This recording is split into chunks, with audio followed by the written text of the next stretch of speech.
Bonjour à toi.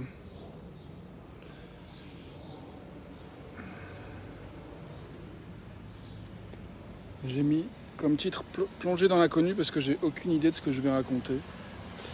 Hier j'avais une sacrée fièvre, je suis monté jusqu'à 38,9 et ce matin 37,3, ça va mieux.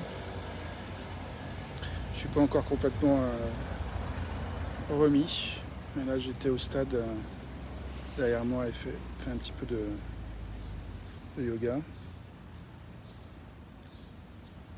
Je vois que ça chauffe vite, le corps il monte en température vite. Mais voilà, je suis content de prendre l'air. Et puis j'ai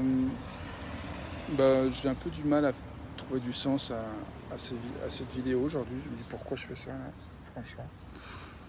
Je vois plus trop le sens. Donc comme ça m'est arrivé bien des fois pendant ce défi d'une vidéo par jour pendant un an, bien des fois le sens est venu en le faisant. Je suis là. Toi aussi.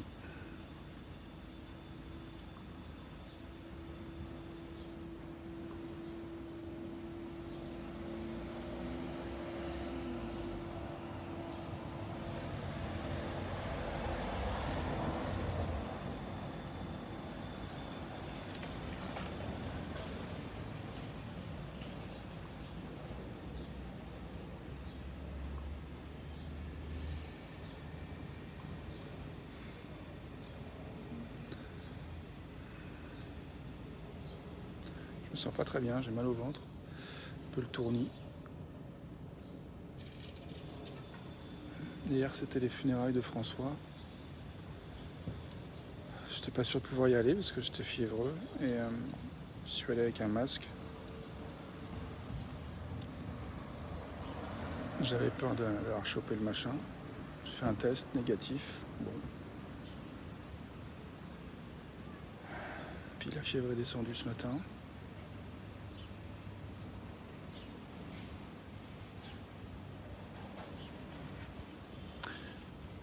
Salut à toi qui arrive dans la vidéo live.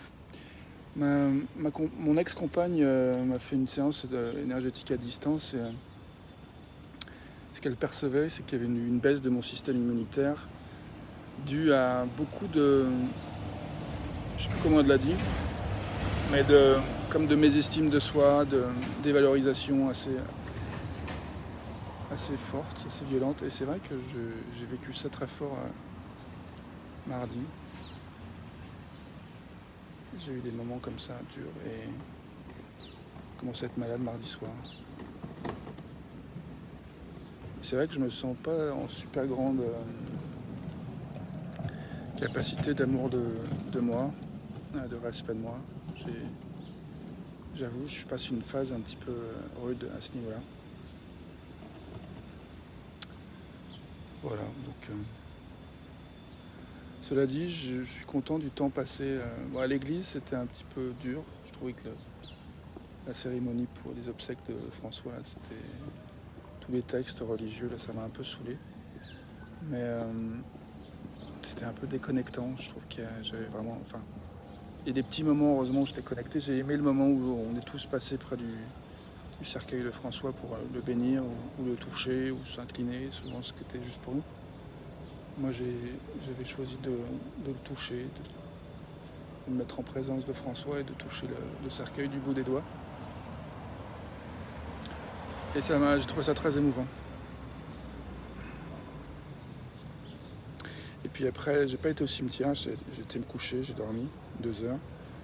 Et puis j'étais à l'hommage avec projection de ses films et puis surtout buffet, voilà, avec le fait de passer du temps ensemble avec plein de gens, dont sa femme et son fils. Et j'étais pas vraiment en mesure de socialiser, de dire grand chose. Je parlais un petit peu à des gens, mais pas beaucoup. Enfin, pas beaucoup. Si, quand même. Bref. Comme je te disais, je suis pas en estime de moi formidable. Et puis je vais laisser passer, laisser revenir l'appréciation. Je vais m'arrêter là, je te souhaite une belle journée.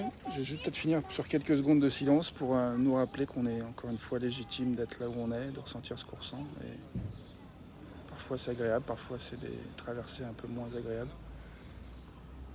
dans nos vies. Accueil de qui nous sommes, comme nous sommes. Derrière, il y a un... Attends, je sais pas si on le voit. Voilà, il y a un olivier qui a été planté avec François et d'autres qui se sont mobilisés pour empêcher que le stade soit détruit. Il était question de le remplacer par un bâtiment, de couvrir le truc. Et François et d'autres se sont mobilisés pour que le stade ne soit pas détruit. Et ils ont planté cet olivier derrière. Alors il y a marqué sur la plaque, attends, je vais te dire.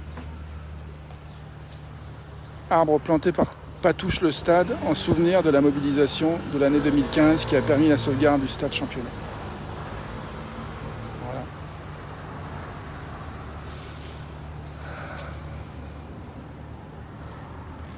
Voilà. Voilà, une des choses auxquelles François a contribué, pas des moindres. C'est comme chouette de pouvoir avoir pu garder ce stade à 2 minutes de chez ma mère, à Paris. Voilà, sur ce, belle journée à nous, la plus belle possible.